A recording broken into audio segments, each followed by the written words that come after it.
Hello আসসালামু আলাইকুম, welcome back to my YouTube channel. আজকে আমি আপনাদের সাথে শেয়ার করব মালাই পুডিং। এই গরমে যদি ইফতারের সময় আপনারা এক পিস মালাই পুডিং খান তাহলে আপনাদের মন প্রাণ ঠান্ডা হয়ে যাবে এক নিমিষেই।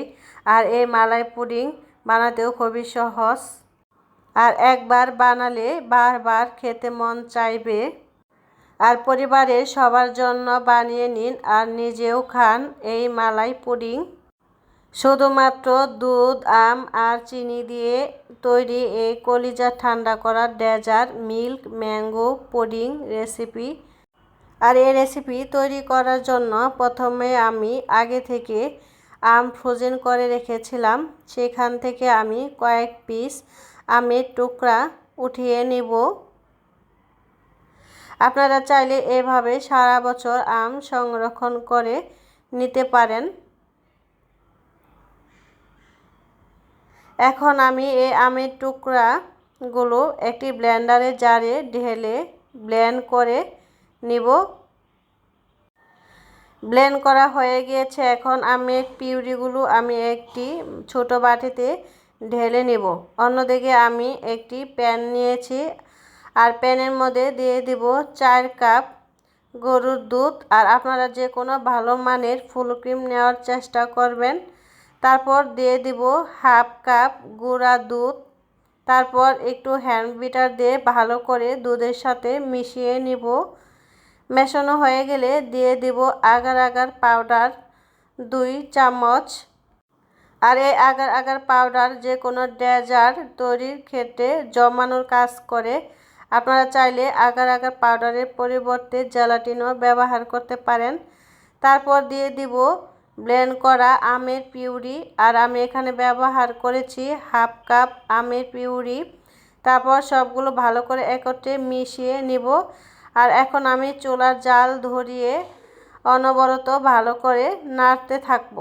আর এখানে একটু পরপর নেড়ে দিতে হবে, তা নাহলে নিচে তলানিতে লেগে যেতে পারে।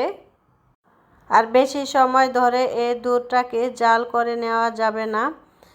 এখন দিয়ে দিব হাফ কাপ চিনি। আর এই চিনিতে মিষ্টির পরিমাণ ঠিক আছে। তারপর একটু অনবরত ভালো করে নাড়তে থাকবো। আর হয়ে গেলে চুলা বন্ধ করে দিব। অন্যদিকে আমি এই পুডিংটা যে মোল্ডে সেট করব, সেই মোল্ডে আমি একটু তেল দিয়ে ভালো করে ব্রাশ করে নিয়েছি। আর এই পুডিংটা গরম থাকা অবস্থায় মোল্ডে ঢেলে নিতে হবে, তা না হলে কড়াইয়ে জমা ধরা শুরু করবে। এখন পুডিংয়ের মোল্ডটা ঠান্ডা করে নর্মাল ফ্রিজে রেখে দেব 1 ঘন্টা। 1 ঘন্টা পরে পুডিংয়ের মোল্ডটা বের করে এখন একটি ছুরি দিয়ে চতুর্দিক দিয়ে ছাড়িয়ে নিব।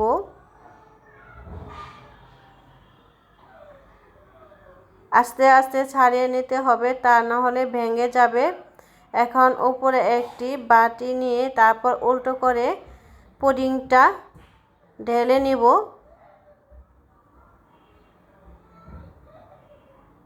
এই তো পুডিংটা দেখেন কত সুন্দর হয়েছে, মাশাআল্লাহ খুবই সুন্দর হয়েছে। আর এর উপরে আমি একটু গুঁড়া দুধ ছড়িয়ে নিচ্ছি।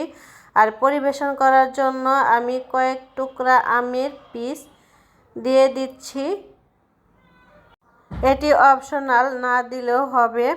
এখন একটু কেটে দেখাচ্ছি মালাই পুডিং কতটা পারফেক্ট হয়েছে আর ভিতরে কতটা নরম ও সফট হয়েছে, দেখলেই বুঝতে পারবেন।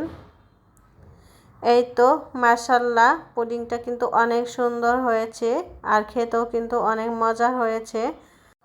আপনারা চাইলে এই গরমে ইফতারের সময় 1 পিস পুডিং খেয়ে মন প্রাণ জুড়িয়ে নিতে পারেন। আর আজকের এই ভিডিওটা আপনাদের ভালো লাগলে অবশ্যই লাইক কমেন্ট শেয়ার করে দিবেন। আর ভিডিওটি ভালো লাগলে অবশ্যই এই রমজানে এই পুডিংটি বানিয়ে সবাইকে খাওয়াতে পারেন আর নিজেও খাবেন। আজ এই পর্যন্তই, চলে আসবো নতুন কোনো রেসিপি নিয়ে। ততক্ষণ পর্যন্ত আপনারা ভালো থাকবেন। আল্লাহ হাফেজ।